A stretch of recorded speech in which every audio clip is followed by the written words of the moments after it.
Hi అండి. నమస్తే. తెలుగు నవలా శ్రోతలకు లక్ష్మీ కథల ప్రపంచానికి స్వాగతం. ఎద్దనపూడి సులోచనారాణి గారు రచించిన 'మీనా' అనే నవలను వింటున్నాం కదండి. ఈరోజు ఈ వీడియోలో మనం 'మీనా 2 పార్ట్ 5' వినిద్దామండి. ఆ రాత్రంతా బాగా ఆలోచించిన నేను మర్నాడు మామి ఇంటికి నాతో పాటు రాజుని తీసుకువెళ్లకుండా నేను ఒక్కదాన్నే వెళ్ళడానికి నిశ్చయించుకున్నాను. అది అన్నగారికి ఎదురు చెప్పలేదు. దాని మొహమాటం నాకు తెలుసు. రాజుని తీసుకెళ్ళకపోతే కృష్ణకి ఆగ్రహం వచ్చే మాట నిజమే. కానీ అది భరించడానికి నేను సిద్ధమయ్యాను. నా ప్రాణమిత్రురాలిలా అయిన రాజు కోసం ఎవరు ఏమన్నా నేను కిమ్మనకుండా ఊరుకోవడానికి నిశ్చయించుకున్నాను. రాజుని చూసిన మరుక్షణం ఎంత మహత్తరమైందో కానీ మా మధ్య స్నేహబంధం నానాటికి బలపడుతుంది. అది కూడా నాతో సమంగా సుఖంగా ఆనందంగా ఉండాలంటే కాంక్షకి నేను లొంగిపోసాగాను. సృష్టిలో తీయనిది స్నేహమేనోయ్ అని చెప్పిన వాళ్ళకి మనసారా అంజలి ఘటించి నిజం సుమా అని ఒప్పుకోవాలి అనిపిస్తుంది. మర్నాడు మధ్యాహ్నం అయ్యింది. అమ్మకి జ్వరం జలుబు కాస్త తగ్గినాయి. డాక్టర్ వచ్చి ఇంజెక్షన్ ఇచ్చి వెళ్ళాడు. ఈరోజు రేపు కూడా బాగా రెస్ట్ తీసుకోవాలని చెప్పాడు. అక్షరాల ఆయన సలహాని అమలుపరిచే అమ్మ నిద్రపోతుంది. ఆవిడ గది తలుపులు చేరవేసి ఉన్నాయి. రాజు భోజనాల గదిలో కూర్చుని తను ఈ మధ్య కొత్తగా నేర్చుకుంటున్న స్వెటర్ అల్లుతుంది. పని అంతా అయిపోవడం వల్ల తాయారమ్మ వంటింటి గుమ్మం మీద తలనొప్పి అని పడుకుని కునుకు తీస్తుంది. నాన్నగారు ఎలాగూ ఇంట్లో లేరు. అందువల్ల నేను మెల్లగా ఇంట్లో నుంచి జారుకోవడం ఎవరూ గమనించలేదు. నేను మామి ఇంటికి వచ్చేసరికి అప్పటికే కృష్ణ వచ్చేశాడు. వరండాలో కుర్చీలో కూర్చుని పేపర్ చూస్తున్నాడు. గేటు తెరవగానే అతన్ని చూసిన నేను గబగబా పరిగెత్తినట్టుగా వెళ్ళి వరండా మెట్లెక్కుతూ, ఆలస్యం చేశానా? ఎంతోసేపు అయింది నువ్వు వచ్చి అన్నాను. ఇప్పుడే. రాజు ఏది అన్నాడు. రాలేదు. రాలేదు? ఎందుకని? అతని ముఖంలో ఆగ్రహం పైకి రావడం నేను గమనిస్తూనే ఉన్నాను. దానికి రేడియో స్టేషన్లో రికార్డింగ్ ఉంది, అక్కడికి వెళ్తుంది అన్నాను. కృష్ణ కొత్త విషయం వింటున్నట్టుగా చూశాడు. ఇంతలో లోపలికి నా మాట వినిపించింది కాబోలు. మామి గబగబా బయటికి వచ్చింది. చాలా రోజులకి వచ్చినందుకు ఆవిడని మర్చిపోయానని నిష్ఠూరం వేసింది. కుశల ప్రశ్నలు వేసింది. కృష్ణ ఇంత క్రితమే వచ్చాడని, మీనా లేదా అని అడిగితే అసలు వస్తుందని నాకు తెలియదన్నాను. వస్తుంది బహుశా అని అతను ఎదురు చూస్తుంటే లోపలికి వచ్చి కూర్చోమని ఆహ్వానించారని చెప్పింది. ఆవిడ మాట్లాడుతూనే పది మధ్య కుతూహలంగా కృష్ణ వైపు చూడసాగింది. మామి నన్ను చేయి పట్టుకుని లోపలికి లాక్కెళ్ళింది. అప్పటికే అక్కడ స్టవ్ మీద కాఫీ నీళ్లు మరుగుతున్నాయి. పక్కన స్టీల్ గిన్నెలో దోసల పిండి కలిపి ఉంది. మామి నా చేయి పట్టుకుంటూ రహస్యంగా అడిగింది, ఎవరి అబ్బాయి? మీనాకి ఏమవుతారు అని అతన్ని అడిగితే ఫ్రెండ్ అని జవాబు ఇచ్చాడు. అతను నీకు ఫ్రెండ్ అవుతాడా? ఆవిడ కుతూహలానికి నాకు నవ్వొచ్చింది. అప్పుడు మీ ఇంటి అడ్రస్ ఇచ్చి ఉత్తరాలు రాశానే అతను అన్నాను. మామి అర్థమైంది అన్నట్టు తల పంకించింది. అన్నయ్య ఊరి నుంచి వస్తే ఒక్క నిమిషం మాట్లాడే తీరుబడి కూడా లేకుండా అయిపోయిందన్నమాట రాజుకి అన్నాడు. అతని కంఠంలో చిరుకోపం నిష్ఠూరం ప్రతిధ్వనించాయి. ప్లీజ్ దాన్ని ఏమీ అనకు. దానికి అసలు నువ్వు వచ్చినట్టే తెలియదు. నేను చెప్పలేదు అన్నాను. కృష్ణ అదా సంగతి అన్నట్టు చూశాడు. ఈ రాత్రికి వెళ్ళిపోతున్నావా అని అడిగాను. మళ్ళీ రేపు రాజుని ఎక్కడ తీసుకురమ్మంటాడోననే భయంతో. వెళ్ళిపోవాలి ఈ పూట. నా ప్రయాణం ఆపుకునేందుకు సాధ్యం కాదు. నువ్వు రాజుని రేపు కానీ ఎల్లుండి కానీ ట్రైన్ ఎక్కించి నాకు టెలిగ్రామ్ ఇవ్వు. బెజవాడ వచ్చి నేను తీసుకెళ్తాను. నేను పంపనని నిన్ననే చెప్పాను. ఆ మాట మీద ఇంకా నువ్వు ఏమీ మాట్లాడవద్దు అన్నాను, నా మొండితనం అంతా కంఠంలో కనిపింపజేస్తూ. కృష్ణ విసురుగా చూశాడు. అతనిలో ఉవ్వెత్తుగా లేచిన కోపం బలవంతంగా దిగమింగినట్టు ముఖమే చెబుతుంది. నేను మీ ఇంటికి రాననే కదా నీకు ఈ ధైర్యం అన్నాడు. ఇదే నేను ఎన్నిసార్లు అడగాలనుకున్నాను. అవును, నిజమే, అదే నా ధైర్యం. నువ్వు మా ఇంటికి ఎందుకు రావు? నేను ఇప్పుడు ఇక్కడికి గతాన్ని తవ్వుకోవడానికి రాలేదు. ఎప్పటికైనా తెలుసుకోవాల్సిన అవసరం నాకుందిగా. అసలు విషయం ఏమిటో తెలిస్తే నేను పెట్టుకున్న కొన్ని ఆలోచనలు విరమించుకుంటానేమో. మీ అమ్మకి నాకు ఈ వైర్యం ఎందుకు ఏర్పడిందో మావయ్య నీకెప్పుడు చెప్పలేదా? చెప్పలేదు. మా అమ్మతోనే నీకు వైరం. విచిత్రంగా చూశాను. అవును, కొంతమందికి ప్రాణస్నేహంగా కలిసినట్టే కొంతమందికి వైర్యం ఏర్పడుతుంది. నిజం చెప్పాలంటే మీ అమ్మకి నాకు మధ్య పచ్చగడ్డి వేస్తే బగ్గుమంటుంది. ఈ విషయం నువ్వు ఎప్పుడు జ్ఞాపకం పెట్టుకోవడం మంచిది. నా మనసు చేదు పదార్థం తిన్నట్టుగా వెకుటగా అయింది. కృష్ణ ధోరణి చూస్తూ నాలో ఉన్న భయాలేవో ఛేదించాలన్నట్టుగా ఉంది. కృష్ణ ఇంత బాహాటంగా మీ అమ్మ నేను ప్రత్యర్థులం అన్నట్టు మాట్లాడడం నాకెలాగో అనిపించసాగింది. కృష్ణ సీరియస్గా అన్నాడు. మీరా, నువ్వు నిమ్మలూరు రావడంతో మన కుటుంబాల మధ్య పూర్తిగా తెగిపోయిందనుకున్న బాంధవ్యం మళ్ళీ ముడిపెట్టినట్టు అయింది. నీ రాక వల్ల అమ్మకి ఎంత సంతృప్తి, ఆనందం కలిగాయో చెప్పలేను. ఆ కృతజ్ఞతతోనే నువ్వు చేస్తున్న ఈ హఠం అంతా భరిస్తున్నానన్న సంగతి మర్చిపోవద్దు. నువ్వు నా ఇంటికి వచ్చావు కాబట్టి రాజుని మీ ఇంటికి తీసుకెళ్ళి 4 రోజులు ఉంచుకోవాలన్న నీకు తాత నాకు అర్థమైంది. సరే, తీసుకెళ్ళావుగా, సరికి సరి అయిపోయింది. రాజు విషయంలో నీతో తర్కం పెట్టుకోవాల్సిన అవసరం నాకేమీ లేదు. నువ్వు నిజంగా పంపనంటే నేను సరాసరి మీ ఇంటికి వచ్చి దాన్ని తీసుకెళ్ళగలను. నిన్ను కానీ మావయ్యని కానీ బాధ పెట్టడం నా అభిమతం కాదు. ఇది నువ్వు నా బలహీనతగా మాత్రం తీసుకోవద్దని నా మనవి.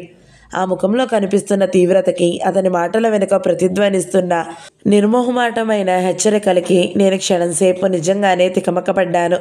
కృష్ణ నవ్వు తెచ్చిపెట్టుకుంటూ అన్నాడు, నువ్వు దయించి సాధ్యమైనంత త్వరలో రాజుని పంపించేస్తే నేను కృతజ్ఞతుడిని. నీ మేలు ఎప్పుడూ మర్చిపోను. ఆ తర్వాత మేము ఎక్కువసేపు కూర్చోలేదు. కృష్ణ వెళ్ళిపోయాడు. వెళ్లే ముందు రాజుని వెంటనే పంపేయమని ఇంకొకసారి గట్టిగా హెచ్చరించాడు. మామీ టిఫిన్ చేసి నన్ను లోపలికి పిలిచింది. కృష్ణ అప్పటికే వెళ్ళిపోయాడని నేను చెప్పగానే తెల్లబోయింది. టిఫిన్ తినకుండా అతన్ని పంపించినందుకు నన్ను మందలించింది. తను అవి తయారు చేయడం ఆలస్యం అయిపోయిందేమోనని నొచ్చుకుంది కూడా. మామీ బలవంతం మీద నేను తప్పనిసరిగా టిఫిన్ తిని కాఫీ తాగి బయలుదేరాను. మామీ ఇంటి నుంచి వస్తుంటే నాకు ఎలాగో అనిపించసాగింది. నేను చేస్తున్న ఈ పని ఇటు నాన్నగారికి అటు కృష్ణకి ఇద్దరికీ ఏ విధంగా ఇష్టం లేదని స్పష్టంగా తెలిసిపోతుంది. ఎన్నడూ లేనిది ఈరోజు కృష్ణ మాటల్లో ఒక రకమైన తిరస్కారం నా గుండెలు పిండి తిన్నట్టుగా అనిపించసాగింది. రాజు శ్రేయస్సుని మనస్ఫూర్తిగా కోరుతున్న నాకు వీళ్ళ అభిప్రాయాలు లక్ష్య పెట్టాల్సిన అవసరం లేదని, నిర్లక్ష్యంగా ఊరుకోమని నా మనసు సలహా ఇస్తుంది. ఆ సలహా పాటించడం మీద వేరే గత్యంతరం తోచడం లేదు నాకు. నీళ్లలో దిగే ముందు లోతు గురించి ఆలోచన ఉండాలి. తీరా దిగిన తర్వాత ఇంత భయం దేనికి? నేను ఇంట్లో అడుగుపెట్టేసరికి సారథి ముందు హాల్లో కూర్చుని కనిపించాడు.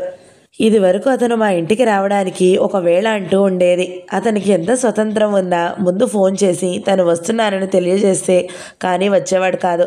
ఈ మధ్య ఆ సభ్యతకి తీలాలు వదిలినట్టున్నాడు. ఎప్పుడంటే అప్పుడు అతనికి రావాలి అనిపించిన క్షణంలో తన ఇంటికి వచ్చేస్తున్నట్టుగా వస్తున్నాడు. అమ్మకి నాన్నగారికి ఇది సహజంగానే కనిపించి ఉండవచ్చు, కానీ నాకు మాత్రం సారథి రాకకి వేరే కారణం కనిపించసాగింది.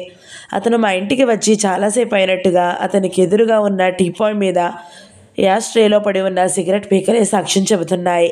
బయట నుంచి లోపలికి అడుగుపెట్టి అక్కడ అతన్ని చూడగానే ఒక క్షణం ఆగిపోయిన నన్ను నకసిక పర్యంతం ఎగాదిగా చూశాడు. ఆ చూపులకి నాకు కంపరం పుట్టింది. ఒళ్ళంతా ముళ్ళు గుచ్చుకున్నట్టుగా అయ్యింది. నేను అతన్ని పలకరించలేదు. అసలు అతన్ని చూడనట్టే ముఖం తిప్పుకుని లోపలికి వెళ్ళిపోయాను. లోపల గదిలో అడుగుపెట్టిన నా దగ్గరికి రాజు ఆదురతగా వచ్చింది. వదినా, ఎక్కడికి వెళ్ళావు? ఆయన వచ్చి చాలాసేపు అయింది. నేను గైమన్నట్టు లేచాను. ఎక్కడికి వెళితే నీకెందుకు? అన్నీ నీకు విన్నవించుకోవాలా? రాజు, హద్దు మీరు ప్రవర్తించావంటే బాగుండదు. వెళ్ళు ఇక్కడి నుంచి అన్నాను. చిచ్చి, అడగవలసిన అమ్మా నాన్న ఏమీ అనకపోయినా మధ్యలో మీ అందరికీ సంజాయిషి చెప్పలేక చచ్చిపోతున్నాను అంటూ విసుక్కున్నాను. నేను ఎవరిని ఉద్దేశించి కావాలని బిగ్గరగా ఈ మాట అన్నానో ఆ వ్యక్తి వినే ఉండాలి. బిత్తరపోయిన రాజు నోటమాట రాని దానిలా నిశ్చేష్టురాలైనట్టు ముగిసుకుపోయింది. చూస్తుండగానే దాని కళ్ళల్లో గిర్రెల నీళ్లు తిరిగాయి. చిన్నపోయిన దాని ముఖం చూడగానే నా మనసు రెపరెపలాడింది. వెంటనే సైగ చేసి రహస్యంగా ఏదైనా చెప్పాలనుకున్నాను. కానీ ఇంతలో సారథి దూసుకువచ్చినట్టుగా గదిలోకి రావడంతో ఆగిపోయాను. అనవసరంగా ఆ అమ్మాయి మీద విరుచుకుపడతావెందుకు? ఏం, ఎక్కడికి వెళ్ళావని అడిగితే తప్పేమిటి? నేను అడుగుతున్నాను ఇప్పుడు. వేళ కానీ ఈ వేళప్పుడు నువ్వెక్కడికి వెళ్ళావు? ఇది అడిగే హక్కు, అధికారం ఆ అమ్మాయికి లేకపోతే నాకున్నాయిగా. నాకు వెంటనే నోట్లోంచి ఎలాంటి మాట రాలేదు. సారథి ఇలా రంగంలోకి దిగి నన్ను నిలదీస్తాడని అనుకోలేదు. మా మాటలకి దూరంగా ఉన్న గదిలో పడుకున్న అమ్మకి మేల్కు వచ్చినట్టుంది. ఏమిటే బీరా, ఎవరా మాట్లాడేది అంటూ నీరసంగా పిలిచింది. నేను సారథి వంక ఎర్రగా చూసి అతని మాటలకి జవాబు చెప్పాల్సిన అవసరం లేని దానిలా అక్కడి నుంచి వచ్చేశాను. అమ్మ గదిలోకి వస్తూనే ఫిర్యాదుగా అన్నాను. చూడు మమ్మీ, రాజు అల్లుతున్న స్వెటర్కి పింక్ కలర్ పూలు అయిపోవచ్చింది. ఉంటే ఊరికే కూర్చున్న నేను అది దొరుకుతుందేమో తెద్దామని అలా బజారుకి వెళ్ళాను. ఇంతలో సారథి వచ్చాట. నేను రాగానే వీధి వాకిట్లో నిలబెట్టి ఎక్కడికి వెళ్ళామంటూ నిలదీస్తున్నాడు. అడిగినందుకు కాదు మమ్మీ, అడగడంలో ఏమిటో ద్వంద్వార్థం. నేనేదో తప్పు పని చేస్తుంటే పట్టుకున్న పెద్ద మనిషిలా మాట్లాడుతుంటే నాకు ఒళ్ళు మండింది. అందుకని నేనెక్కడికి వెళ్ళింది నీకు అనవసరమని చెప్పాను. అమ్మ నా వంక కోపంగా చూసింది. మందలింపుగా అంది. నీకు బొత్తిగా బుద్ధి అనేదే లేదు మీనా. అతనితో మాట్లాడే తీరేనా అది? ఒకవేళ ఎప్పుడూ ఎక్కడికి ఒంటరిగా వెళ్ళవు కాబట్టి అలా అడిగాడేమో. అందులో తప్పేముంది? కాస్త మెల్లగా సమాధానం చెప్పుకోవద్దు? నీకెప్పటికీ జ్ఞానం వస్తుందో ఏమో నాకు అర్థం కాకుండా ఉంది. కంచంలో అన్నీ అమర్చి పెట్టడం కష్టం, కానీ తన్నుకోవడం ఎంతసేపు? ఏడి అతను, ఇలా పిలు అంది. నేను ముఖం తిప్పుకుని నిలబడ్డాను. పిలువు, నీ ఈ మొండితనంతోనే ఎప్పుడో నా పీకల మీదకి తెస్తావు. రాజు, రాజు అంటూ కేకలు పెట్టింది. రాజు నిశ్శబ్దంగా గదిలోకి వచ్చింది. సారథిని ఇలా రమ్మనమను, నేను పిలుస్తున్నానని చెప్పు. ఆయన లేరు, వెళ్ళిపోయారు చిన్న గొంతుకతో అంది రాజు. వెళ్ళిపోయాడా? అమ్మ ముఖంలో చెప్పలేనంత ఆవేదన కనిపించింది. ఒక్కసారి నీరసంగా వెనక్కి దిళ్ళకి జారిగిలబడింది. కర్మ, రామరామ. ఒక్కరోజు ఒంట్లో బాగోలేకపోతే ఏదో ఒకటి జరగక మానదు కదా. సాధ్యమైనంత త్వరలో ఆ 3 ముళ్ళు వేయించేస్తేనే గాని నా వేదన తగ్గదు. అప్పుడు కానీ కంటి నిండా నాకు నిద్ర రాదు అంటూ నిట్టూర్పు విడిచింది. ఇంకా అక్కడ నిలబడి ఉన్న నన్ను చూసి శివం ఎత్తిన దానిలా అరిచింది. సిగ్గు లేకుండా దిష్టిబొమ్మన నా ఎదుట నిలబడ్డావేం? పో అవతలికి. చేశావుగా ఘనకార్యం. నేను చచ్చిన తర్వాత కానీ నా ఈ తాపత్రయం ఏమిటో ఎవరి కోసమో నీకు తెలిసి రాదు. నీకు జ్ఞానం రావడం ఈ జన్మకి నేను చూడను. నేను మెల్లగా యువతలకి వచ్చేశాను. కొద్దిసేపైన తర్వాత నా గదిలోకి వచ్చాను. అక్కడ రాజు నా టేబుల్ మీద అవి ఇవి సర్దుతుంది. ఆ సర్దడం కేవలం నెపమని, చీర కొంగుతో అది కళ్ళు తుడుచుకోవడంతోనే నాకు అర్థమైంది. రాజు దగ్గరగా వచ్చి భుజాల చుట్టూ చెయ్యి వేశాను. అది నా చెయ్యి వదిలించుకుని దూరంగా వెళ్ళింది. అక్కడంత క్రితం నేను విడిచి వదిలేసిన చీర మడత పెట్టసాగింది. నేను దగ్గరికి వెళ్ళి ఆ చీర లాక్కున్నాను. కోపం వచ్చిందా నా మీద అన్నాను. రాజు నా వైపు శాంతం తిరగకుండానే హఠాత్తుగా అనేసింది. వదినా, నేను వెళ్ళిపోతాను. వచ్చి చాలా రోజులయ్యింది. నేను రాజుని బలవంతంగా చేయి పట్టి మంచం మీద కూర్చోబెట్టాను. జరిగిందంతా క్లుప్తంగా చెప్పాను. రాజు సంభ్రమంగా చూసింది. అన్నయ్య వచ్చాడా? అదేమిటి, నాకు చెప్పనే లేదే. చెబితే జరిగేదేమిటో నీకు తెలుసుగా. అయితే ఈరోజు నిన్న నువ్వు రహస్యంగా ఇలా పారిపోయింది అన్నయ్యను కలుసుకోవడానికా? అవునన్నట్టు తల ఊపాను. రాజేశ్వరి నా వైపు చూస్తూ కుతూహలంగా నవ్వింది. బాగుంది, నువ్వు ఇంకెవరినో కలుసుకోవడానికి వెళ్తున్నావని సారథి అగ్గి మీద గుగ్గిలం అవుతున్నాడు. రాజు హఠాత్తుగా నా 2 చేతులు పట్టుకుంది. వదినా, ఇంత క్రితం నువ్వు లేనప్పుడు ఏం జరిగిందో తెలుసా? అత్తయ్య నిద్రపోతుందా? సారథి వచ్చాడు. నీకోసం ఇల్లంతా గాలించాను. నువ్వు కనిపించలేదు. నువ్వు లేవని చెప్పినా అతను వెళ్ళిపోలేదు. కూర్చున్నాడు. నన్ను పిలిచి మంచినీళ్ళు కావాలని అడిగాడు. తీసుకువెళ్ళి ఇచ్చాను. మీనా ఎక్కడికి వెళ్ళిందో నిజంగా తెలియదా అని మరీ అడిగాడు. నిజంగా తెలియదని చెప్పాను. నన్ను కూర్చోమని, నాతో ముఖ్యమైన విషయం మాట్లాడాలని అన్నాడు. నేను కూర్చున్నాను. మిమ్మల్ని ఒక సాయం కోరుతాను, చేసి పెడతారా అన్నాడు. నా వల్ల అయిందైతే చేస్తానన్నాను. ఈ మధ్య మీనా ప్రవర్తన చాలా విచిత్రంగా ఉంది. ఆ అమ్మాయి మనసులో ఇంకెవరో ఉన్నారని నా అనుమానం. నా ఈ అనుమానం నిజమో అబద్ధమో దయ్యుంచి మీరు నిర్ధారణ చేసి చెప్పాలి అన్నాడు. నాకు గాబరా వేసింది. ఏం సమాధానం చెప్పాలో తోచలేదు. ఈ ఒక్క సాయం మీరు నాకు తప్పక చేయాలి. మీ మేలు ఆజన్మాంతం మర్చిపోను. నేనేం చెల్లని కానిని కాదు మీనాని బలవంతంగా అంటగట్టుకోవడానికి. నేను చూస్తానండి అనే వరకు వదలలేదు. పైనుంచి ఈ సంగతి మీనాకి కానీ కృష్ణవేణమ్మ గారికి కానీ తెలియనివ్వద్దు. ఈ రహస్యం మన ఇద్దరి మధ్యనే ఉండనివ్వండి. ఉంచుతానని ఒట్టు వేయండి నాకు అంటూ చేయి చాచాడు. నేను ఒట్టు వేయలేదు, కానీ తెలుసుకుంటానని మాట ఇచ్చాను. గబగబా ఊపిరి పీల్చుకోకుండా ఒక్క గుక్కలో చెప్పినట్టు చెప్పేసింది. నేను చాలా కొత్త విషయం వింటున్నట్టుగా దిగ్భ్రమగా చూశాను. ఒక పక్క రాజు ఇలా నిష్కల్మషంగా చెప్పినందుకు సంతోషం కలిగింది. ఇంకో పక్క సారథి అలా రాజుని అడిగినందుకు ఒళ్ళు మండింది. ఈ అనాగరికతకి అలవాటు పడిన వాళ్ళు ఇంతే, సూటిగా ఏది అడగలేరు అనిపించింది. రాణి నవ్వు తెచ్చిపెట్టుకుంటూ అన్నాను. ఇంకేం మరి, నా ఫ్రెండ్ మీ అన్నయ్య అని చెప్పేయి అన్నాను. అదేం మాటలు వదినా, మా అన్నయ్య నీకు పరాయివాడా? మీ ఇద్దరి మధ్య కూడనిది ఏముంది? రాజు ముఖం అంతలోకి చిన్నబోయింది. ఏమిటో మన 2 కుటుంబాలకి ఎందుకు పడదో తెలియదు కానీ, లేకపోతే నువ్వు అన్నయ్య మేనత్త మేనమామ బిడ్డలు కారా? మేనత్త మేనమామ బిడ్డలు సరదాగా చనువుగా ఉండడం లోకంలో జరిగే సాంగత్యమే వదినా. అన్నయ్య ఇక్కడికి వచ్చినా కూడా నన్ను చూడకుండా వెళ్ళిపోయాడేం? నా మీద కోపం రాలేదు కదా? ఆహాహా, అదేం కాదు. నిన్ను ఉత్తరం రాయమన్నాడు. మళ్ళీ నెలాఖరికి వస్తాడట అన్నాను. రాజుకి నా మాటల్లో కృష్ణ దాన్ని పంపమని ఒత్తిడి చేసిన సంగతి చెప్పలేదు. ఆ రాత్రి నేను పడుకున్నాను. రాజు ఇంకా పడుకోవడానికి రాలేదు. అమ్మ గదిలో ఏదో పని చేస్తుంది. ఇంతలో తాయారమ్మ, అమ్మాయి గారు ఒక్క పలుకుంటే పెడుదూరు అంటూ నా గదిలోకి వచ్చింది. నాకు ఆశ్చర్యం వేసింది. నేనెప్పుడూ ఒక్క తినను. ఇది ఆవిడకి తెలుసు. ఆవిడ వచ్చింది ఒక్క పలుకుల కోసం కాదని నాకు తెలిసిందే. ఆవిడ నా మంచం దగ్గరికి వచ్చే ముందు మళ్ళీ గుమ్మం దగ్గరికి వెళ్ళి ఒకసారి అటు ఇటు బయటికి తొంగి చూసి మరీ వచ్చింది. ఆవిడ ఈ ధోరణి నాకు తెలిసిందే. ఇలా ముఖ్యమైన రహస్యాలు ఏదో చెప్పడానికి వచ్చిందని గ్రహించాను. ఏమిటి అని అడిగాను. కంఠం తగ్గించి నాకు ఒక్కదానికి వినపడేంత మెల్లగా చెప్పింది. అమ్మాయి గారు, పెద్దదాన్ని చెబుతున్నాను. నా మాట ఎప్పుడు అసత్యం కాదు. మీరు పాముకి పాలు పోస్తున్నారు అంది కళ్ళు తిప్పుతూ. అంటే అన్నాను.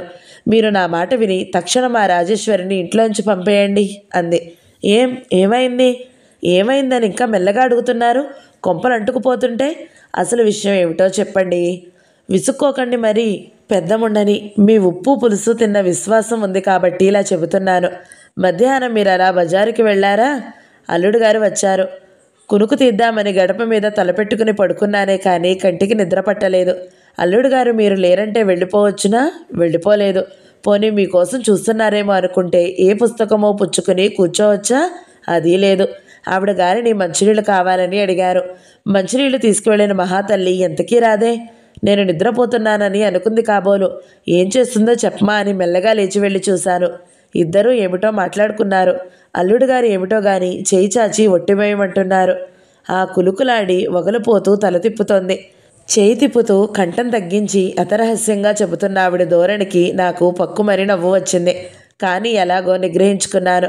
ఆవిడ ఏ ఉద్దేశంతో ఈ సమాచారం నాకు చేరవేసిందో ఆ అర్థం నా మనసు మెరుపులా పసిగట్టేసింది. రాజేశ్వరి ఈ మధ్య మరీ ఆవిడ కంట్లో నలుసులా అయింది.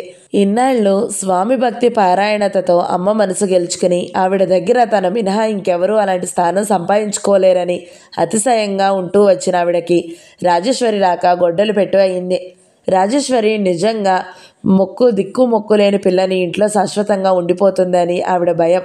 వయసు ఉడిగిపోతున్న దినాలలో చాకరీ అంతగా చేయలేని తనని రాజేశ్వరి ఆసరాగా చూసుకుని అమ్మ ఎక్కడ వెళ్ళగొడుతుందోనని ఆవిడ మనసులో ఒక భయం ఏర్పడింది. దానితో తన ప్రత్యర్థిగా భావిస్తున్న రాజు మీద ఆవిడ చుటపటలాడసాగింది. పరధ్యాసగా ఆవిడ నన్ను చేయి మీద తడుతూ, అమ్మాయి గారు, మీరు ఒట్టి అమాయకులు. మీ క్షేమం కోరి చెబుతున్నాను. అశ్రద్ధగా భావించకండి సుమా అంది. అబ్బబ్బే, అదేం కాదు. రాజేశ్వరి ఇంత నమ్మక ద్రోహం తలపెట్టదు. నాకు మతిపోయినట్టుగా ఉంది. అయినా నా కాబోయే భర్త కదా. సారథికి ఇదేం బుద్ధి చెప్పండి. అమ్మమ్మ, అంత మాట అనకండి. అల్లుడు గారినంటే నేను ఊరుకోను. ఎంతైనా మగవాళ్ళు. వాళ్ళకి కాస్తో కూస్తో చపలత్వం ఉంటుంది. మన సొమ్ముని జాగ్రత్త చేసుకునే నైపుణ్యం మనకి ఉండాలి. సారథి తరపున వకాల్తా పుచ్చుకున్నట్టు మాట్లాడింది. నేను ఆవిడ చేతులు పట్టుకుని ప్రాధేయపడుతున్నట్టుగా అన్నాను. తాయారమ్మ గారు, మీరంటే నాకెక్కడ లేని గౌరవం ఉంది. అమ్మ మాట మీద కూడా లేని గురి మీ మాట మీద ఉంది. ఇక నుంచి మీదే భారం. సారథిని రాజుని 1 గంట కనిపెట్టి చూస్తూ ఉండండి. అమ్మకి ఇప్పుడప్పుడే ఏం చెప్పొద్దు. మీకు తెలుసుగా, మమ్మీకి మనం రాజు మీద ఏం చెప్పినా చెవికి ఎక్కదు. సమయం చూసుకుని పట్టుపడేలా చేసి ఆ దుర్బుద్ధి కళ్ళతో చూడమని చూపిద్దాం. ఇప్పుడు అమ్మ రాజుని ఇంట్లో నుంచి బయటకు గంటక తప్పదు అన్నారు. తాయారమ్మ ముఖం చింపిరి చాటలా అయ్యింది. అలాగే మీరన్నది నిజమే సుమా. ఎన్ని చెప్పినా లాభం ఉండదు. కళ్ళతో చూసేలా చేయాలి. మీరు కూడా ఆ పిల్లని 1 గంట కనిపెట్టి ఉండండి అంటూ హెచ్చరించింది. చూడకుండా ఉంటానా? ఎంత మోసం, ఎంత నాటకం. పళ్ళు నూరుతూ ఆగ్రహం చూపించాను. తిన్న ఇంటి వాసాలు లెక్క పెట్టడం అంటారు ఇదే కాబోలు అన్నాను. సరిగ్గా అంతేనండి అంటూ వెళ్ళిపోయింది. అమ్మ తాయారమ్మ, చెప్పుడు మాటలు వినేవాళ్ళు ఉండాలి కానీ నీలాంటి వాళ్ళు కొంపలు తీస్తారు కదా అనుకున్నాను. పై సంఘటన జరిగిన తర్వాత దాదాపు 15 రోజుల పాటు సారథి ఇంటికి రాలేదు. అతనికి బాగా కోపం వచ్చినట్లు ఇంట్లో అందరికీ అర్థమయ్యింది. ఈ విషయంలో అమ్మ నా మీద నేరం మోపుతూ నాన్నగారికి ఇచ్చిన ఉపన్యాసం విని తీరాల్సిందే. పిల్లలకి క్రమశిక్షణ అలవడాలంటే తల్లిదండ్రులు ఇద్దరు సరైన బాధ్యతతో ప్రవర్తించాలట. భార్యాభర్తల్లో ఏ ఒక్కరికి ఇంగిత జ్ఞానం లేకపోయినా పిల్లలు ఇష్టం వచ్చిన వేషాలు వేస్తారట. భోజనాల దగ్గర ఆవిడ నా మీద మండిపడుతూ నాన్నగారికి 1 గంట సేపు ఇచ్చిన లెక్చర్ యొక్క సారాంశం ఏమిటంటే, ఇదంతా నాన్నగారి అలసు వల్ల వచ్చిన అనర్థమంట. ఆయన అండ చూసుకుని నేను ఇలా ఇష్టం వచ్చినట్టు ప్రవర్తిస్తున్నానట. నాన్నగారు ఎప్పటిలాగానే భోజనం చేస్తూ మౌనంగా ఇదంతా విన్నారు. మధ్య మధ్యలో 1-2 సార్లు మాత్రం విన్నావా అన్నట్టు నా వైపు చూశారు. నేరం చేసిన దాన్ని నేనైతే అమ్మ నాన్నగారి మీద విరుచుకుపడడం నాకేమీ నచ్చలేదు. అన్యాయంగా ఆయన మీద ఆరోపణలు చేసి సాధిస్తుంటే నాకు చాలా బాధ వేసింది. చివరికి మర్నాడు అమ్మ ఏం సంజాయిషి చెప్పుకుందో, నాన్నగారు ఏం నచ్చ చెప్పారో తెలియదు. కానీ 15 రోజుల అనంతరం సారథి మా ఇంటికి వచ్చాడు. అమ్మ ఆ రాత్రి అతన్ని భోజనానికి రమ్మనమని ఎంతో ఆర్భాటంగా అతనికి ఇష్టమైన పిండి వంటలు చేయించి విందు చేసింది. భోజనానికి సారథితో పాటు మిస్సెస్ లింగాన్ని కూడా ఆహ్వానించింది. కానీ ఎందువలనో కానీ ఆవిడ రాలేదు. ఈ మధ్య వాళ్ళ ఇంటికి మా ఇంటికి రాకపోకలు కాస్త తగ్గినాయి. కారణం ఫలానా అని తెలియడం లేదు. కానీ అమ్మకి ఆవిడకి కాస్త చెడినట్టుగానే ఉంది. అలవాటు ప్రకారం అమ్మ సారథి భోజనానికి వచ్చే రోజున తనే స్వయంగా చాలా అందంగా వచ్చేట్టు నా జడాల్లింది. ఫలానా నగలు పెట్టుకోమని సూచించింది. ఆవిడ ఫలానా చీర కట్టుకోమని 1-2 సార్లు హెచ్చరిస్తుంటే నా మనసులో కోపంగా అనుకున్నాను, అమ్మా నువ్వంటే ఆ నగలు అలంకరింపజేసుకోగలవు, చీర కట్టించగలవు, నా ముఖంలో చిరునవ్వు ఎలా తెప్పించగలవు? నా ప్రవర్తనని శంకించి రాజుని నా మీద నిఘా వేయమన్న అతనికి నేనెందుకు గౌరవం ఇవ్వాలి? తనకేదైనా అనుమానం కలిగితే సూటిగా నన్నే అడగవచ్చుగా. మనుషులు నిర్మలంగా ఉండాలని, ప్రవర్తన నిష్కలంకంగా ఉండాలని వీళ్ళు వల్లించే ఆదర్శాలు కేవలం మాటల వరకేనా? ఆచరణలో అవసరం లేదన్నమాట. భోజనానికి సారథి వచ్చిన కొద్దిసేపటికే నేను తలనొప్పి వచ్చిందని తల పట్టుకుని నీరసంగా కూర్చున్నాను. అమ్మ ఆ సమయంలో నా వైపు చూసిన చూపు ఈ జన్మలో మర్చిపోలేను. అమ్మ నాన్నగారు ఇద్దరూ సారథిని 10 సంవత్సరాల తరువాత చూసినట్టుగా చూశారు. విదేశాల నుంచి తిరిగి వచ్చిన పెద్ద కొడుకుని చూసినట్టుగా వారి ఆప్యాయతకి కరిగిపోక తప్పలేదు. వారం రోజుల్లో సారథి అలక తీరింది. ఎప్పటిలా మా ఇంటికి రాకపోకలు ప్రారంభించాడు. అమ్మ గుండెల మీద పెద్ద బరువు దింపుకున్నట్టుగా చూసింది. సారథి విందుకు వచ్చి వెళ్ళిన రాత్రే నన్ను పిలిచి గట్టిగా వార్నింగ్ ఇచ్చింది. ఇదిగో జాగ్రత్తగా విను, మళ్ళీ మళ్ళీ పిచ్చి వేషాలు వేసి వెధవ గొడవ తెచ్చావంటే ఊరుకోను. అతని విలువ నీకేం తెలుసు? 1,00,000 మంది గద్దల్లా కాసుకుని కూర్చున్నారు. మిస్సెస్ లింగానికి ఏం రోగం వచ్చిందో ఈ మధ్య ఆ జడ్జి గారి అమ్మాయి సునీతని వెంటేసుకు తిరుగుతుంది. సారథి నా మాట కాదని వెళ్ళడనే నా నమ్మకం ఉన్నా నా ఒక్కదాని ప్రయత్నం చాలదు. నువ్వు పసిపిల్లవి కాదు. నీ క్యారెక్టర్తో భర్తని నీ వైపు ఆకర్షణగా నిలుపుకునే నేర్పు నీకుండాలి, తెలిసిందా అంది. తెలిసిందన్నట్టు తల ఊపాను. నాకు ఒళ్ళు మండిపోయింది. అసలు పిచ్చి వేషాలు వేసిన సారథి బాగానే ఉన్నాడు. మధ్యలో నాకు వచ్చినవి చివాట్లు. సారథి నాతో ఎప్పటిలా ఉండాలని ప్రయత్నిస్తున్నా అది కేవలం నటనేనని అతని కళ్ళల్లో కనిపిస్తున్న అసంతృప్తిని బట్టి నేను ఇట్టే గ్రహించాను. అతనిలా నాకు నటన రాదు. అందుకే నేను కూడా ముభావంగా ఉండిపోయేదాన్ని. ఇద్దరి మధ్య అంతంత మాత్రంగా ఉండే ఆ చనువు కూడా పోయింది. మా అమ్మ సాధ్యమైనంత వరకు మా ఇద్దరిని ఒంటరిగా ఉంచాలని పడేది. నా ప్రాణం మీదకి వచ్చినట్టుగా ఉండేది అది. ఇద్దరం ఏం మాట్లాడాలో తోచని అపరిచిత వ్యక్తుల్లా క్షణాలు లెక్క పెట్టుకుంటూ కూర్చునేవాళ్ళము. అమ్మ సాధ్యమైనంత త్వరలో మా ఇద్దరికి వివాహానికి లగ్నం పెట్టించేయాలని తొందరపడుతుంది. కానీ పురోహితుడు సారథి నాది ఇద్దరి జాతకాలు అనుగుణంగా 4 రోజుల లోపల లగ్నం లేదన్నాడు. అమ్మకు సాధారణంగా జాతకాల పిచ్చి లేదు. కానీ ఎందుకో గాని ఈ విషయంలో పట్టుపట్టలేదు. 1 నెల తర్వాతనే చూడండి అంది. 1-20 రోజుల తర్వాత దివ్యమైన లగ్నం ఉందని చెప్పాడు. అమ్మా నాన్న అది నిశ్చయం అనుకున్నారు. ఈ లోపల ఒక మంచి రోజు చూసి సారథి నాకు నిశ్చయం అయిపోయినట్టు అందరికీ తెలియజేయడానికి అన్నట్టు ఆడంబరంగా ప్రదానం జరపడానికి నిశ్చయించుకుంది. ఈ సారథి కాకపోతే జన్మలో ఇక నాకు పెళ్లి జరగదేమో అన్నట్టుగా ప్రవర్తిస్తున్న అమ్మ హడావిడి, ఆత్రం చూస్తే నాకు ఆశ్చర్యం, చిరాకు రెండూ కలగసాగాయి. న్యాయంగా చూస్తే అంతస్తు ఐశ్వర్యం ఉన్న సారథి నా కోసం పడిగాపులు కాయాలి. చిచ్చి, అమ్మ నన్ను లోకువ చేస్తుంది. ఈ మధ్య ఆవిడికి లోకజ్ఞానం తగ్గిపోయింది అనుకున్నాను. ఆ రోజు మధ్యాహ్నం చాలా రోజుల తర్వాత అమ్మ క్లబ్కి వెళ్ళింది. ఈ మధ్య క్లబ్ను గురించిన వ్యాపకాలు ఆవిడికి చాలా తగ్గించుకుంది. నా పెళ్లిని గురించిన హడావిడిలో తనకి తీరదని నలుగురికి స్పష్టంగా చెప్పేసింది. ఇంతవరకు ఈ సిటీలో ఎవ్వరూ చేయనంత ఘనంగా అదొక అపురూపమైన సుందర దృశ్యంగా అందరి మనసుల్లో శాశ్వతంగా నిలిచిపోవాలని ఆవిడ కలలు. ఎంత డబ్బైనా సరే, ఎంత శ్రమైనా సరే వాళ్ల ముందు ఎక్కడా ఏ పెళ్లి జరిగినా అబ్బే కృష్ణవేణమ్మ గారి అమ్మాయి వివాహం జరిగినంత గొప్పగా ఇది జరగలేదు అని అందరూ అనుకోవాలని ఆవిడ ఆశ. రోజు ఇంట్లో ఈ పెళ్లిని గురించిన చర్చలే. అమ్మ వయసు మళ్ళిన అనుభవజ్ఞులను పిలిపించి సలహాలు అడుగుతుంది. నా పెళ్లికి సుమారుగా ఎంత డబ్బు అవుతుందో లెక్కలు వేయసాగింది. నాన్నగారు మాత్రం అప్పుడప్పుడు ఇంకా మనం లగ్నమే నిశ్చయించుకోలేదు, ఏమిటి మీ హడావిడి అనేవారు. ఆయనకి ఆడంబరం అంటే అస్సలు గిట్టదు. అమ్మ ఆ రోజు తప్పనిసరిగా ఏదో ముఖ్యమైన పని ఉండడం వల్ల క్లబ్కి వెళ్లాల్సి వచ్చింది.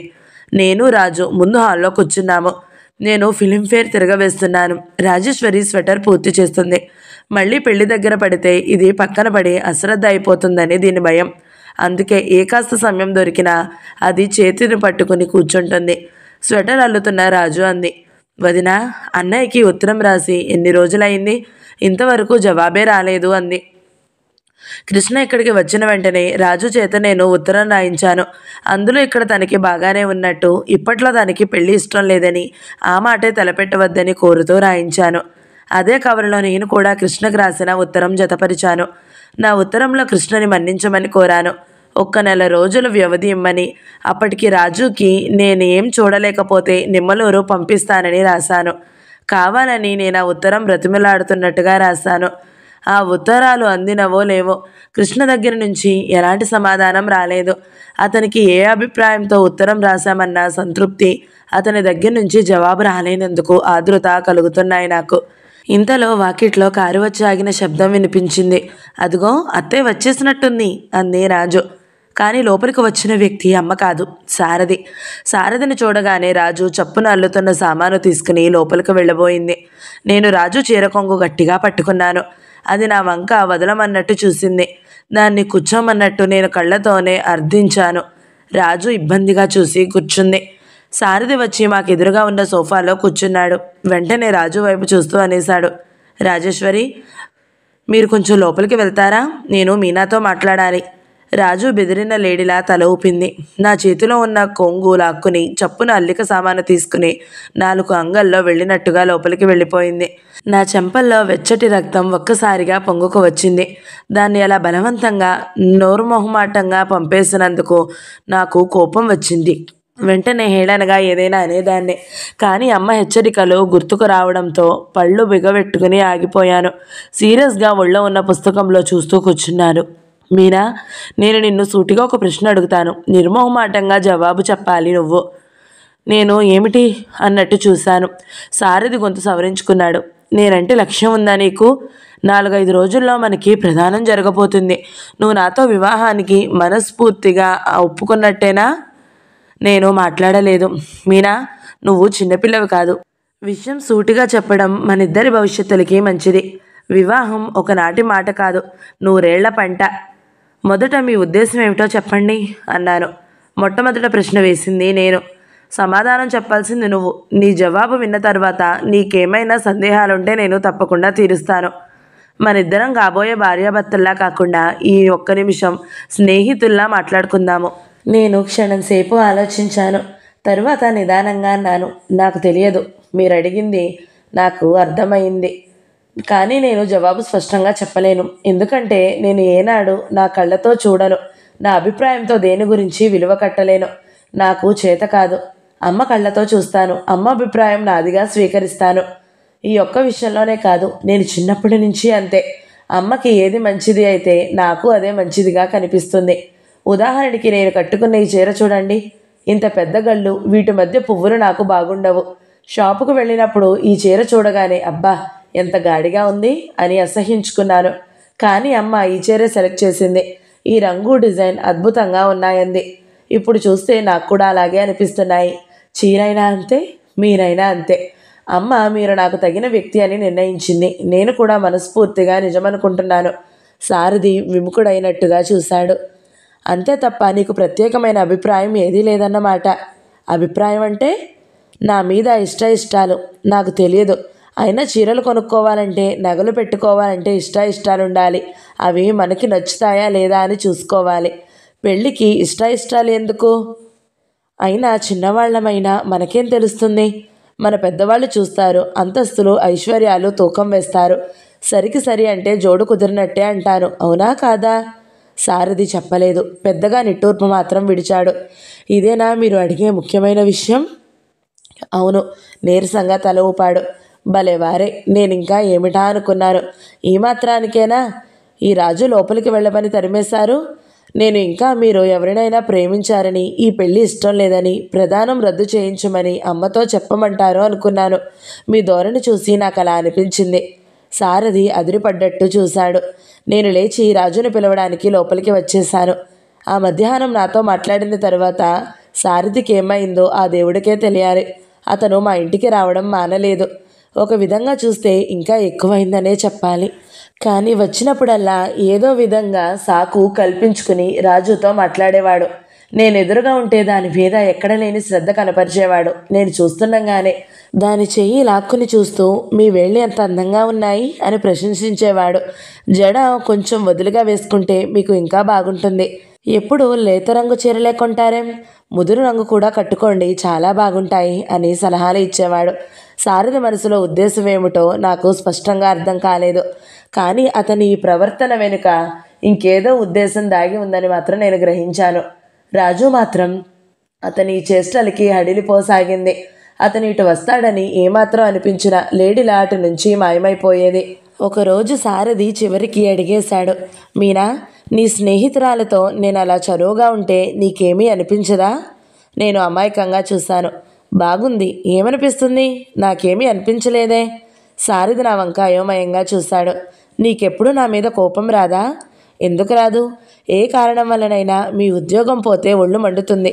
మీ ఇల్లు అప్పులా అమ్మేస్తారనుకోండి, కోపం వస్తుంది. డబ్బున్న మగాడి మీద ఏ అమ్మాయికైనా ఎక్కడైనా కోపం వస్తుందా? అసలు డబ్బు లేని వాళ్ళ నీడ కూడా నేను సహించలేను. అసలు అలాంటి మనుషులంటేనే నాకు అసహ్యం. సారథి నా వంక ఇంకా అలాగే చూస్తున్నాడు. అతని ముఖం పందెం వేసి ఓడిపోయిన మనిషి ముఖంలా ఉంది. అతి నాగరికత నరం నరంలోనూ జీర్ణించుకున్న మనిషి అడవి జాతి వాళ్ల వైపు చూస్తున్నట్టుగా ఉంది ఆ చూపు. అతని కంటికి నేను మృగంలాగానో ఒక ముద్దులాగానో కనిపిస్తున్నానన్నది స్పష్టమైంది నాకు. ఆ తర్వాత సారథి రాజుతో అతి చనువుగా ప్రవర్తించడం మానేశాడు. మేము ముగ్గురం ఉన్నప్పుడు అతను దాని వైపు సాలోచనగా చూడడం నేను అనేక సార్లు గమనించాను. ఈసారి అతని ప్రవర్తన నాకు నటనగా కనిపించలేదు. తాయారమ్మగారు ఏ రోజు సమాచారం ఆ రోజు నాకు రహస్యంగా చేరవేస్తూనే ఉంది. సారథి మేము లేనప్పుడు దానికి ఫోన్ చేస్తున్నాడు. ఇంట్లో మేము ఉన్నప్పుడు కూడా ఏదో సమయం చూసుకుని దాన్ని పలకరిస్తూనే ఉన్నాడు. ఒకరోజు రాత్రి రాజు ఉన్నట్టుండి తమ ఇంటికి వెళ్ళిపోతానని పట్టుపట్టింది. ఎందుకని కారణం చెప్పు అన్నాను. అన్నయ్య దగ్గర నుంచి ఉత్తరం రాలేదు. ఓస్, ఇంతేనా? ఈ నెలాఖరులో వస్తానని చెప్పాడుగా. నీకు పుణ్యం ఉంటుంది వదినా, నాకు ఇక్కడ ఉండాలని లేదు. అదే ఎందుకో చెప్పమంటున్నాను. నువ్వు చెప్పిన కారణం నాకు సబబుగా తోస్తే తప్పకుండా పంపిస్తాను. లేకపోతే నువ్వు ఖైదు అనుకున్నా సరే ఉండి తీరాల్సిందే, నేను పంపను. వదినా, నీకు నేను ఎలా చెప్పడం? రాజు కళ్ళల్లో గిర్రన నీళ్లు తిరిగాయి. నేను దాని భుజం మీద చేయి వేశాను. అనునయంగా స్నేహపూరితమైన స్వరంతో అన్నాను, ఇన్నాళ్ళు ఉండి నా పెళ్లి ముందు వెళ్ళిపోతానంటావే, నా పెళ్లి చూడడం నీకు ఇష్టం లేదా? రాజు తలెత్తి నా వైపు చూసింది. దాని వేళ్ళు అవ్యక్తమైన బాధతో గిలగిలలాడుతున్నాయి. దాని నోటికి తాళం పడింది. ఇక వెళతాను అన్న మాట ఎత్తలేదు. కానీ మూగ వేదన లాంటిది బలవంతంగా భరిస్తున్నట్టుగా అనిపించసాగింది. సారథి దాని దగ్గర చనువు తీసుకుంటున్నాడని అది భరించలేక ఇటు నాతో చెప్పుకోనులేక నలిగిపోతుందని గ్రహించాను. కానీ దానికోసం నేను ఎంత బాధపడడానికి, తిట్లు తినడానికి సిద్ధంగా ఉన్నాను. నా కోసం తనను బాధపడని. ఒకరి కోసం ఒకరు బాధపడడంతో మా స్నేహం ఇంకా పునీతమవుతుంది. ఆ రోజు సాయంత్రం నేను అప్పుడే స్నానం చేసి బట్టలు వేసుకుంటున్న తాయారమ్మగారు గదిలోకి తొంగి చూసి, మీ నాన్నగారు పిలుస్తున్నారు రండి అంది. నా చెవులు నేను నమ్మలేకపోయాను. ఈ మధ్య నాన్నగారు నాతో ఒంటరిగా మాట్లాడి ఎన్ని రోజులైంది? ఎక్కడున్నారు అని అడిగాను. ఆఫీస్ రూమ్లో అని తాయారమ్మ వెళ్ళిపోయింది. నేను గబగబా ఆఫీస్ రూమ్ వైపు వచ్చాను. నాన్నగారు నాతో సరిగ్గా మాట్లాడడం లేదని అనుమానించిన నేను నాకెంతో ఇష్టమైన ఆ గదిలో అడుగు పెట్టడమే మానేశాను. అమ్మ స్నానం చేస్తూ బాత్రూంలో ఉంది. నాన్నగారు ఏదో ముఖ్యమైన పనుంటే తప్ప పిలవరు. అదేమిటి? నా గుండెలు భయంతో ఆదురతతో వేగంగా కట్టుకోసాగాయి. నేను లోపలికి వెళ్ళాను. నాన్నగారు పేపర్ చూస్తున్నారు. మా ఇద్దరి మధ్య పేపర్ అడ్డంగా ఉండడంతో ఆయన నేను వచ్చినట్టు గమనించలేదు. నేను చిన్నగా దగ్గాను. అయినా సరే ఆయన వెంటనే పేపర్ తీయలేదు. ఆయన నా రాకని గుర్తించి కూడా చూడనట్లు ఊరుకున్నారని తెలిసింది. చివరికి నేనే అడిగాను, నన్ను పిలిచారట? ఆయన పేపర్ అడ్డు తీశారు. నిదానంగా పేపర్ మడిచి డ్రాయర్ మీద పెట్టారు. కళ్ళజోడు తీసి దాన్ని కూడా మడిచి ఆ పేపర్ మీద పెట్టారు. తర్వాత సీరియస్గా అడిగారు, రాజు మన ఇంట్లో ఇంకా ఎన్నాళ్ళు ఉంటుంది? ఆయన ప్రశ్నకి తెల్లబోయాను. నా చెంపల్లోకి రక్తం సర్రున పాకి వచ్చింది. ఆ వేడికి నా బుగ్గలు మండినట్టయినాయి. ఏమిటి ఈయన ఉద్దేశం? రాజు మరీ బొత్తిగా పరాయి పిల్ల అన్నట్టు చూస్తున్నారే. ఇది నా మీద సాధింపా? దానికి మనం పెళ్లి చేసే వరకు అన్నాను మొండిగా. చేస్తాం పెళ్ళి. అది ఎవరో మీ అమ్మకి తెలిస్తే ముందు మనిద్దరు పెళ్ళి చేస్తుంది. దాన్ని నువ్వు ఇక్కడికి తీసుకువచ్చిన తర్వాత ఎప్పుడు ఏం జరుగుతుందనే శంకతో నేను ఒకరోజు కూడా కంటి నిండా నిద్రపోలేదు. ఆ సంగతి నీకు తెలుసా? నేను తలదించుకుని నిలబడ్డాను. ఆయన కొద్దిసేపు మాట్లాడలేదు. నా ఉత్సాహం ఆవిరిలా అంతమైంది. నాన్నగారు పిలిచింది ఇందుకే, నన్ను మందలించడానికే. ఆయన మెల్లగా అడిగారు, సారథి ఈ మధ్య రాజు అంటే కనబరుస్తున్న శ్రద్ధ నీవు గమనించావా? గమనించాను. ఆయన ఆశ్చర్యంగా చూశారు.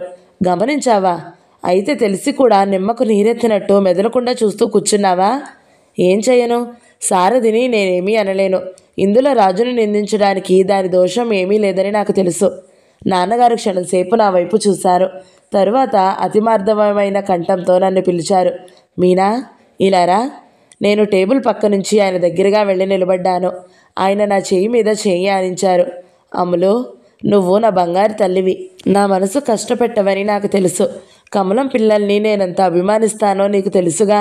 రాజును గురించి ఏదైనా గొడవ అయితే నేను భరించలేను. నేను మీ అమ్మకి భయపడుతున్నది రాజు ఎవరో తెలుస్తుందని కాదు, సారథి రాజుల మధ్య ఏదైనా అవుతుందేమోనని. నీ వివాహం గురించి మీ అమ్మ నేను ఎన్ని ఆశలు పెట్టుకున్నామో నువ్వు ఎరగని విషయమేమీ కాదు. చాలా రోజుల తర్వాత నాన్నగారు అలా ఆత్మీయంగా మాట్లాడడంతో నా గుండెల మీద నుంచి పెద్ద బరువు దింపినట్టు అయ్యింది. అప్రయత్నంగా నా కళ్ళల్లో నీళ్లు చివ్వున చిమ్ముకున్నాయి. ఒక మాట చెబుతాను, వింటావా? వింటానన్నట్టు తల ఊపాను. నింబలూరు నుంచి కృష్ణ వచ్చాడు. రేపు వెళ్ళిపోతున్నాడు. రాజుని మెదలకుండా అతనితో పంపివేయి. రాజుకి నువ్వన్నట్టే మనమే పెళ్లి చేద్దాము. కానీ ఇక్కడ మన ఇంట్లో కాదు, అక్కడే నిమ్మలూరులోనే ఆ శుభకార్యం జరగాలి. రాజుకి మనమే సంబంధం కుదుర్చాలన్న నీ పట్టుదలకి కృష్ణకి కూడా కష్టంగా ఉంది. పెళ్ళి అక్కడ జరిగితే అతనికి కూడా తృప్తిగా ఉంటుంది. ఏమంటావు? కృష్ణ వచ్చాడా? ఎప్పుడు? ఆదృతగా అడిగాను. నిన్న వచ్చాడు. వాళ్ళ పక్క ఊరిలో ఏదో మర్డర్ కేసు జరిగిందట. క్లయింట్ని నా దగ్గరికి తీసుకువచ్చాడు. ఎక్కడ దిగాడు? నాకింతవరకు అసలు వచ్చినట్టు తెలియదే. నాన్నగారు బహుశా నా ముఖంలో పొగలా వచ్చిన భావ పరివర్తనకు కాబోలు పరిశీలనగా చూశారు. ఎక్కడున్నారో నాకు తెలియదు. నిన్న సరాసరి కోర్టు దగ్గరికి వచ్చి కలిశారు. ఏదో హోటల్లో దిగామని చెప్పాడు. ఏ హోటల్ అది? ఆయన ముఖం సీరియస్గా అయింది. నా చేయి వదిలేస్తూ నాకు తెలియదు, నేను అడగలేదు అన్నారు. నాకు చెప్పలేనంత ఆశాభంగం కలిగింది. చచ్చా, అతను చెప్పలేదు, నాన్నగారు అడగలేదు. ఇద్దరికీ ఇద్దరే. నాన్నగారు ఎవరైనా ఏ కేసు విషయమైనా చెబితే మిగతా అవి సర్వం మర్చిపోతారు. ఇంతలో నాన్నగారి కోసం ఎవరో రావడంతో నేను గదిలో నుంచి బయటికి వచ్చేశాను. చాలా రోజుల తర్వాత నా మనసు మళ్ళీ ఉల్లాసంగా అయ్యింది. ఆ సాయంత్రం అంతా టెలిఫోన్కి ఎదురుగా పీఠం వేసుకున్నట్టు కూర్చున్నాను. కానీ ఫోన్ మోగలేదు. కృష్ణ చెయ్యనే లేదు. ఆ మర్నాడు కూడా అలాగే జరిగిపోయింది. నా ప్రాణం ఉసూరు మనిపించింది. కృష్ణ ఎన్నాళ్ళుంటాడు? ఉన్నాడా వెళ్ళిపోయాడా అని నాన్నగారిని అడుగుదామంటే వీలే చిక్కడం లేదు. నా ప్రధానం దగ్గరికి రావడంతో వాటిని గురించిన ఏర్పాట్లతో అమ్మ అహర్నిశలు ఆయన వెంటే ఉంటుంది. ఈ ప్రధానం గురించి నాన్నగారు తప్పకుండా చెప్పే ఉంటారు. అందుకని హడావిడిలో నన్ను కలవడం అసంభవం అనుకుని వెళ్ళిపోయాడేమో. నా ఆలోచనలను నీళ్లు కారినట్టు చెప్పబడసాగాయి. అయినా నేను ఏదో జరుగుతుంది అనే ఆశతో రోజును నెట్టుకొస్తున్నాను. ఏది జరగకపోతే? సారథికి భార్య నవ్వడమే నా నొసటన రాసిపెట్టి ఉంటే? కాదు, ఏదో తప్పకుండా జరుగుతుంది. నా మనసులో ఎవరో గట్టిగా వాగ్దానం ఇస్తున్నారు. ప్రధానం 2 రోజుల్లోకి వచ్చేసింది. నా గుండెల్లో రాయి పడ్డట్టుగా అనిపించసాగింది. మళ్ళీ నాకు నేనే ధైర్యం చెప్పుకున్నాను. కానీ ప్రధానం మాట ఏమిటి? పెళ్లి కూతుర్ని చేసి పెళ్లివారు కూడా తరలి వచ్చి పీటల వరకు వచ్చి ఆగిపోయిన పెళ్ళిళ్ళు ఎన్ని లేవు? అమ్మ నాన్నగారు అందరినీ పిలిచి హడావిడిలో ఉన్నారు. ఆ రోజు ఉదయం అమ్మ సారథికి ఫోన్ చేసి మధ్యాహ్నం వచ్చి నన్ను వెంట తీసుకువెళ్ళి షాపులో కొత్త చీరలు వచ్చాయని వాళ్ళు చెప్పారని, అందులో ఒకటి సెలెక్ట్ చేసి తీసుకోరమ్మని చెప్పింది.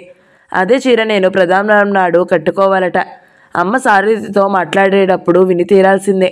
ఆ మాటలు ఎంత గౌరవంగా ఉంటాయో, ఎంత అపురూపంగా చూస్తున్నట్టుగా ఉంటాయి. మాటలతో ఎదుటి వారిని కట్టిపడేసే విద్యలో అమ్మకి మహాద్భుతమైన ప్రజ్ఞ ఉంది. అది తాడులా మారి ఎదుటివారిని సున్నితంగా చంపేస్తుంది. ఒక్క సారథితో మాట్లాడేటప్పుడే అమ్మకి లయ, అణుకువ, లాలన వస్తాయి.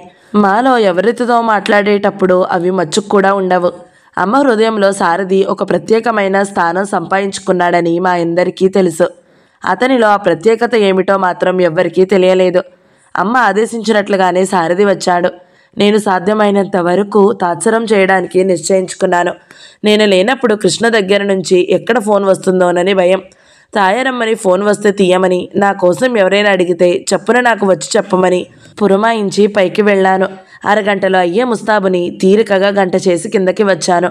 ఫోన్ రాలేదు. తాయారమ్మకి వెళ్లే ముందు ఫోన్ వస్తే 1 గంట తర్వాత తప్పకుండా చేయమన్నారు అని చెప్పి సారథితో బయలుదేరాను. దోవలో సారథి చిరుకోపంగా అడిగాడు, అన్నిటికీ మీ అమ్మ ఇష్టం మీద నడిచే మనిషివి, మధ్యలో ఈ ఒక్క చెరికి నా సెలక్షన్ ఎందుకు? అతన్ని ధోరణి చూస్తే నాతో ఇలా రావడం ఏమాత్రం ఇష్టం లేనట్టుగా, కేవలం అమ్మ బలవంతం మీద కాదనలేక వచ్చినట్టుగా ఉంది. ఏమో నాకేం తెలుసు, అమ్మ వెళ్ళమంది వచ్చాను అన్నాను. రేపు పెళ్ళైన తర్వాత మీ అమ్మ నన్ను వదిలేయమంటుంది, వదిలేస్తావా? అమ్మ నిజంగా అలా అంటే చెయ్యక తప్పదు మరి. అమ్మకి అన్నీ బాగా తెలుసు. సారథి శబ్దం బయటికి రాకుండా ఏదో గొణుక్కున్నాడు. ఏమిటంటున్నాను మీరు?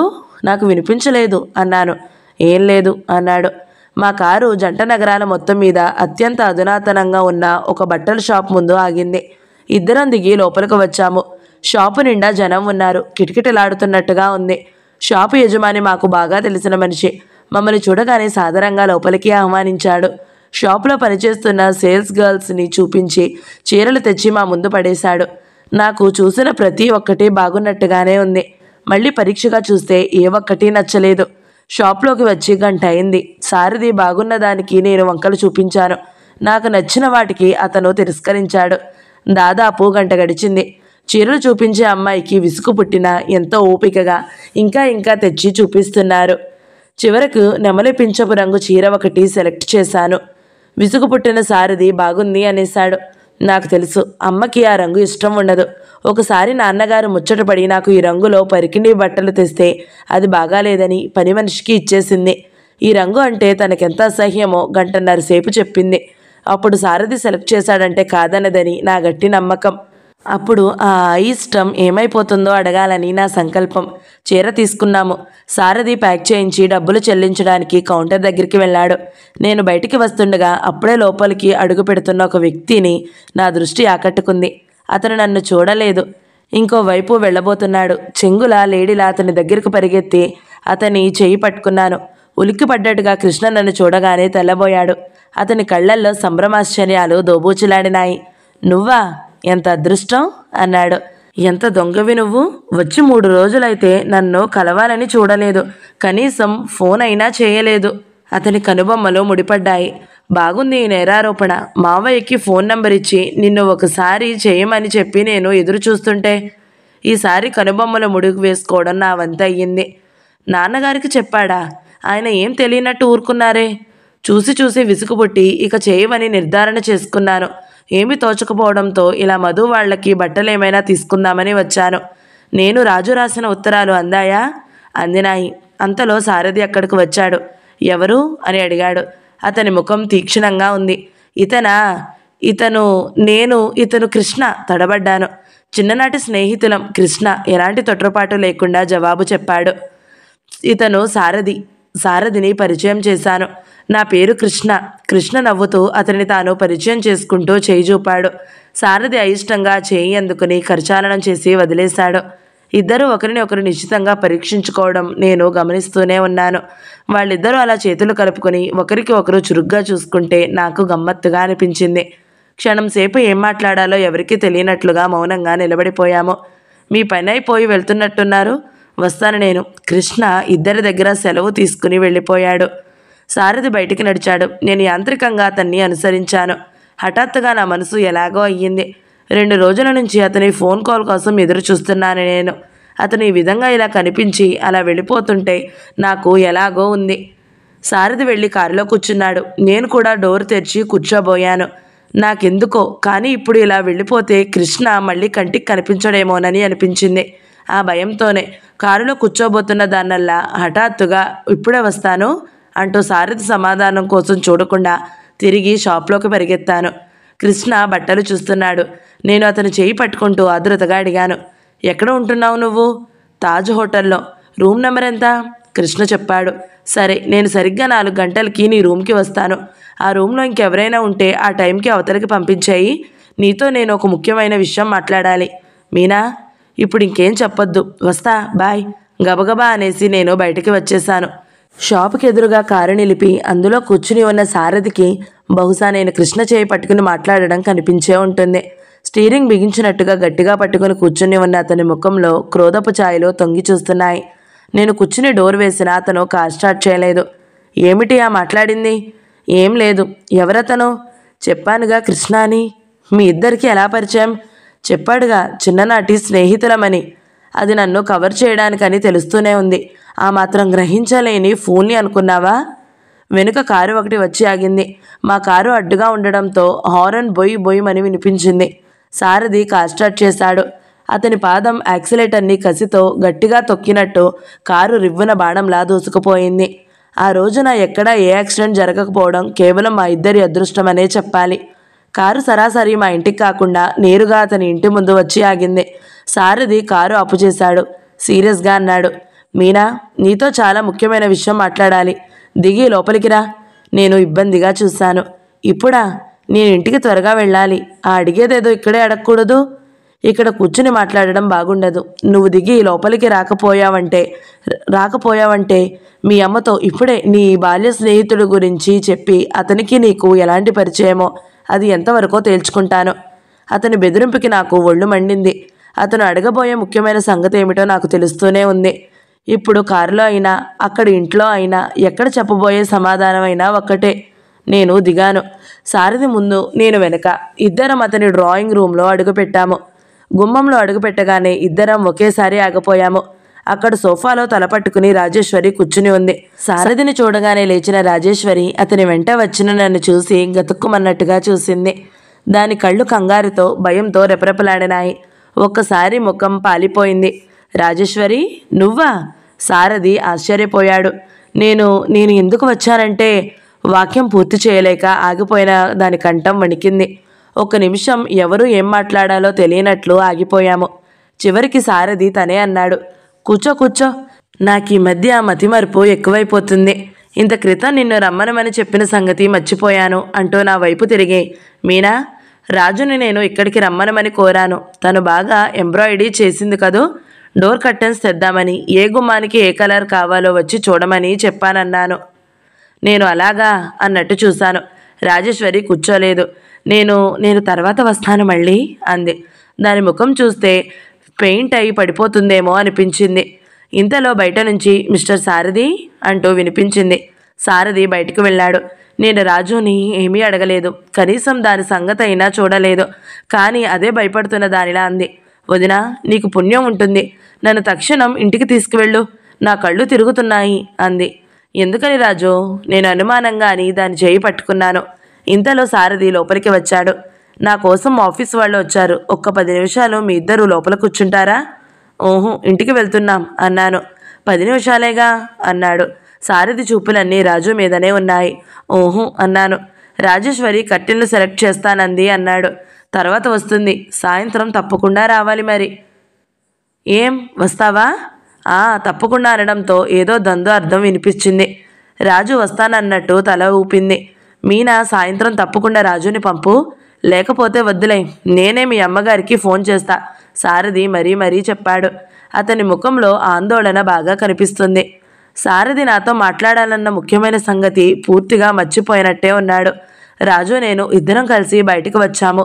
సారథి కార్ని డ్రైవ్ చేయడం నాకు అలవాటే. దోవలో వస్తుండగా రాజు చేతి రుమాలులో భద్రంగా మడిచిపెట్టిన దానిని ఉంచిన ఉత్తరం ఒకటి తీసి నా పక్కన పెట్టింది. వదినా, ఇంత క్రితం మీరు బజారు వెళ్ళబోయే ముందు నువ్వు బట్టలు మార్చుకోవడానికి పైకి వెళ్ళినప్పుడు సారథి నన్ను పిలిచి బలవంతంగా ఈ ఉత్తరం చేతిలో పెట్టాడు. నువ్వు అది చదివితే నేను సారథి ఇంటికి ఎందుకు వచ్చానో నీకే తెలుస్తుంది. నేను కారు రద్దీ లేని వీధిలో రోడ్డు వారగా ఆపి అది తీసుకుని చదివాను. అందులో ఇలా ఉంది, ప్రియమైన రాజేశ్వరి, నేను వారం రోజుల నుంచి రాత్రింబవళ్ళు పడిన మదనలో నుంచి తేరుకున్న తరువాత రాసింది ఉత్తరం. శ్రద్ధగా జాగ్రత్తగా ఆ పాఠం చదువు. మీనాని నా భార్యగా చేసుకోవాలని నేను ఒకప్పుడు ఉబలాట పడిన మాట నిజమే. మీనా అందం, ఐశ్వర్యం, ముఖ్యంగా వాళ్ళమ్మ వ్యక్తిత్వం నన్ను బలంగా ఆకర్షించినాయి. చదువు మాత్రమే బాగా ఉన్న నేను అత్తవారుగా వీరు అండదండలు లభిస్తే జీవితంలో ఇంకా పైకి ఎగబాకవచ్చని ఆశించాను. కానీ రాను రాను నా భ్రమలు ఒక్కొక్కటి తొలగిపోసాగాయి. మీనా ఇంత మూర్ఖురాలని నేను కలలో కూడా అనుకోలేదు. ఆ అమ్మాయి మీద వాళ్ళమ్మ వ్యక్తిత్వపు ప్రచారం విపరీతంగా ఉంది. తల్లి నీళ్లు చూపించి ఇవి పాలు అంటే మీనా నిస్సంకోచంగా అవును అంటుంది. అది నిజంగా పాలేనని నమ్ముతుంది కూడా. ధనం, అహంకారం, మూర్ఖత్వం పుష్కలంగా గల మీనాతో భవిష్యత్తు ఊహించిన కొద్దీ నాకు కాళ్ల కింద భూమి కదులుతున్నట్లుగా ఉంది. మీనాతో ప్రధానం నాకు జరగడం లేదు. కృష్ణవేణమ్మ గారితో నేను ఈ విషయం చెప్పదలుచుకున్నాను. ఇది వాళ్ళ మీద ఎలా పనిచేస్తుందో నాకు తెలుసు. వాళ్లతో పోట్లాట జరిగిన తరువాత నేను ఇక్కడ ఉండదలుచుకోలేదు. సాధ్యమైనంత త్వరలో ఢిల్లీ వెళ్ళిపోతాను. నాకు మీనాని చూసిన తర్వాత డబ్బున్న అమ్మాయిలంటే హడలు పుట్టింది. వాళ్ళ జోలికే పోకూడదనిపిస్తుంది. చాలా సామాన్య కుటుంబాలలో నుంచి వచ్చిన అమ్మాయిని చేసుకోవాలి అనిపిస్తుంది. ఆ వ్యక్తివి నువ్వెందుకు కాకూడదు? ఆ కృష్ణవేణమ్మ గారికి భయపడనవసరం లేదు. నేను నిర్భయంగా ఆవిడకి ఈ సంగతి చెప్పగలను. నిన్ను చూసిన తర్వాతనే నాకు రాబోయే భార్య ఎలా ఉండాలి సుమా అన్న అభిప్రాయం ఏర్పడింది. రాజేశ్వరి, నేనంటే నీకు ఇష్టం ఉందో లేదో నాకు వెంటనే తెలియజెప్పాలి. నీకు ఇష్టమైతే క్లుప్తంగా ఇద్దరము రిజిస్టర్ మ్యారేజ్ చేసుకుని ఇక్కడి నుంచి వెళ్ళిపోదాము. నువ్వు వీలు చేసుకుని సాయంత్రం లోపల ఒక్కసారి ఇక్కడికి వస్తే మనం అన్ని విషయాలు వివరంగా మాట్లాడుకుందాము. స్నేహితురాలికి అన్యాయం జరుగుతుందేమోనని నువ్వు బాధపడనక్కర్లేదు. ఇందులో నువ్వు చేసింది ఏమీ లేదు. నన్ను ఆకర్షించాలని, నన్ను లోబర్చుకోవాలని కానీ ఎప్పుడూ ప్రయత్నించలేదు. నువ్వు రాకపోయినా మీనాని నేను చేసుకునేవాడిని కాదు. కాబట్టి మీనాతో వివాహానికి నేను విముఖత కలగడానికి నీకు ఎలాంటి సంబంధమూ లేదు. నా ఈ ఉత్తరం చూసి నువ్వు నాతో మాట్లాడడానికి నా దగ్గరికి రావనుకో, అది నేను అంగీకారంగా తీసుకుంటాను.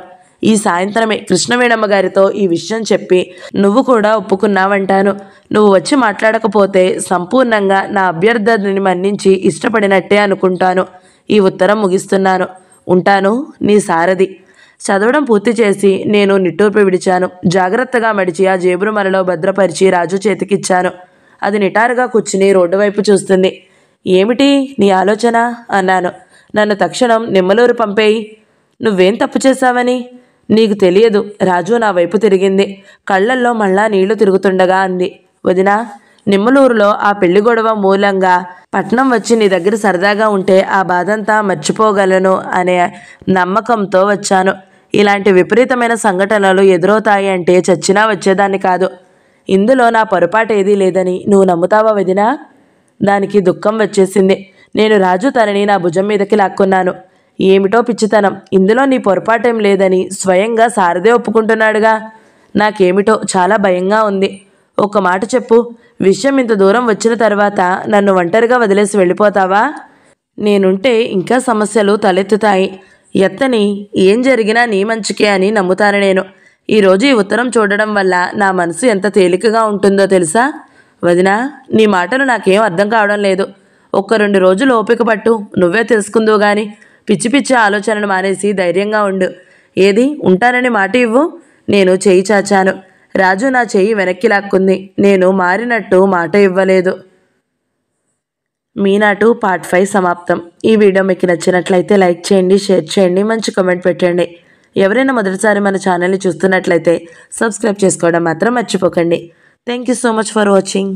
నమస్తే.